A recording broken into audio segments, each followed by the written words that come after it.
কাঁকরোলের recipe এইভাবে করে দেখুন, একটু বেশি সুস্বাদু হবে। গরম ভাতের সাথে যেন আর কিছু লাগবেই না। এভাবে করে কাঁকরোল দিয়ে রেসিপি তৈরি করলে। আসসালামু আলাইকুম, আমন্ত্রণ রইল আজকের রেসিপিটি দেখার জন্য। আশা করছি কাছের দুয়ে সবাই অনেক বেশি ভালো আছেন। তো 4টে মাঝারি সাইজের কাঁকরোল নিয়ে নিলাম। প্রথমে খুব ভালোভাবে পানি দিয়ে ধুয়ে নিয়েছি। এখন বোটা ছাড়িয়ে নেওয়ার পরে উপরে যে স্কিনটা থাকে, খসখসে অংশটা থাকে, সেটা আমি ছুরি দিয়ে আঁচড়ে আঁচড়ে ফেলে দেব।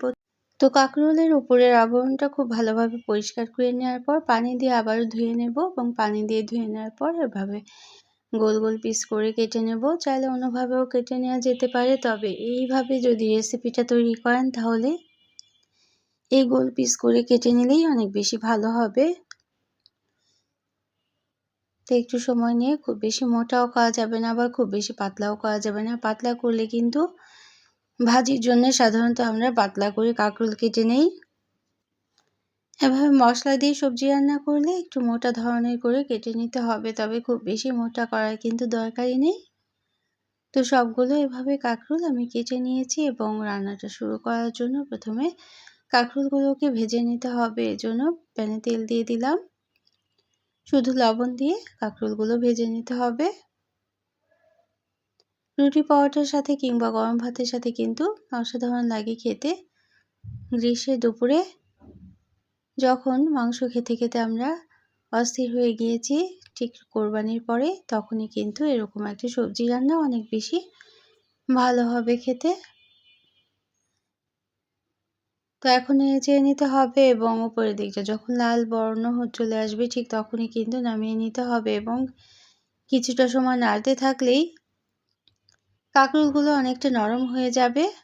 কাঁকরোল থেকে যে সামান্য পানি বের হবে সেটা থেকেই কিন্তু কাঁকরোলগুলো খুব সুন্দর নরম হয়ে যাবে। আমরা একটা স্পেশাল মশলা তৈরি করছি, আর সেখানে থাকবে 1 চা চামচ পরিমাণ হলুদ সর্ষে, 1 চা চামচ ধনে, 1 চা চামচ জিরে, আর সামান্য পরিমাণ মৌরি নিয়ে নিয়েছিলাম। তো শুকনো তাওয়ায় মশলাগুলো হালকা টেলে নিয়ে মিক্সার জারে করে গুঁড়ো করে রেখেছি। তো আমাদের পটলগুলোও কিন্তু ভাজা ভাজা প্রায় হয়ে গিয়েছে। উপরের দিকটা যখন হালকা লাল রং চলে আসছে ঠিক তখনই আমরা নামিয়ে নেব। খুব বেশি লাল করে ভাজার দরকার নেই, তাহলে কাঁকরোলের যে সবুজ রংটা সেটা কিন্তু থাকবে না। তো এখন প্যানে তেল দিয়ে পেঁয়াজ কুচি ভেজে নেব এবং টমেটো দিয়ে দেব, কাঁচামরিচও দিয়ে দেব। লবণ এবং হলুদ দিয়ে প্রথমে ভেজে নিতে হবে পেঁয়াজ এবং টমেটোটা নরম করে ভেজে নিতে হবে। শুধুমাত্র হলুদ দিয়েই আমরা মশলাটা কষিয়ে নেব। সবজি রান্নায় সাধারণত আদা রসুনটা ব্যবহার করি না, তবে কেউ চাইলে ব্যবহার করতেও পারে।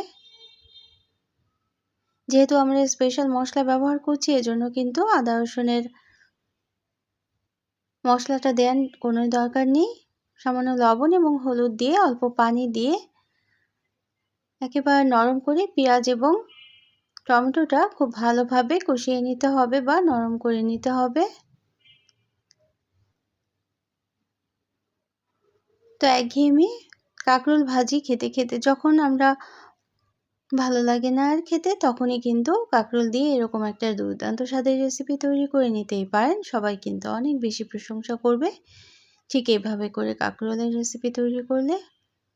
তো এই পর্যন্ত যারা দেখলেন, একটা লাইক দিতে ভুলে গিয়েছেন, অবশ্যই একটা লাইক দিয়ে দিতে পারেন। প্রয়োজনে কমেন্ট করতে পারেন এবং শেয়ার করতে পারেন ফ্রেন্ডস অ্যান্ড ফ্যামিলির সাথে। যারা প্রথম ভিজিট করছেন তারা চাইলে চ্যানেলটিকে সাবস্ক্রাইব করে বেল বাটনটাকে একটা প্রেস করে রাখবেন, তাহলে নোটিফিকেশন পেয়ে পরবর্তী রেসিপিগুলো কিন্তু দেখে নিতে পারবেন। তো ভেজে রাখা কাঁকরোলগুলো আমরা দিয়ে দেব।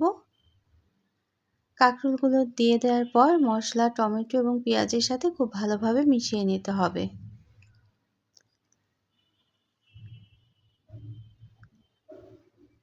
কাঁকরোলগুলো কিন্তু 80% কুক হয়ে গিয়েছে। তা একটু নরম করার জন্য আমি আধা কাপ পরিমাণ পানি দিয়ে কিছুক্ষণ ঢেকে রেখে দেব। আর তার আগে আমরা যে মশলাটা তৈরি করে রেখেছি সেখান থেকে 1 টেবিল চামচ পরিমাণ মশলা দিয়ে দেব।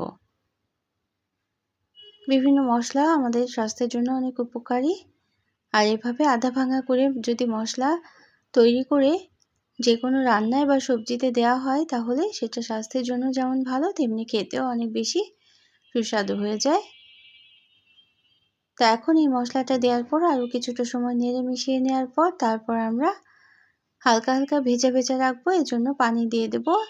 আধা কাপ পরিমাণ পানি দিয়ে 10 মিনিট ফুটিয়ে নিতে হবে পানিটা এবং তারপর নামিয়ে নেব।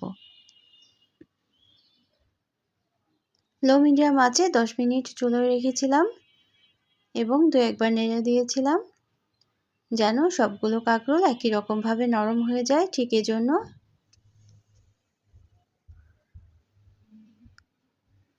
তো যারা সুন্দর সুন্দর কমেন্ট করছেন তাদের জন্য রইল অনেক অনেক ভালোবাসা, অনেক অনেক শুভকামনা। অন্য কোনো দিনে অন্য কোনো রেসিপি নিয়ে আসবো আর পরিবেশন করে নিলাম এই কাঁকরোলের রেসিপিটা।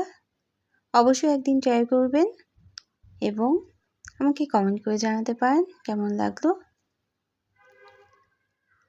আর ফেসবুক থেকে দেখলে অবশ্যই কিন্তু পেজটাকে ফলো করে রাখতে পারেন। তো সবার জন্য অনেক অনেক ভালোবাসা, অনেক অনেক শুভকামনা। অন্য কোনো দিনে অন্য কোনো রেসিপি নিয়ে আসবো ইনশাআল্লাহ। সেই পর্যন্ত সবাই অনেক বেশি ভালো থাকবেন। Thanks for watching. আল্লাহ হাফেজ।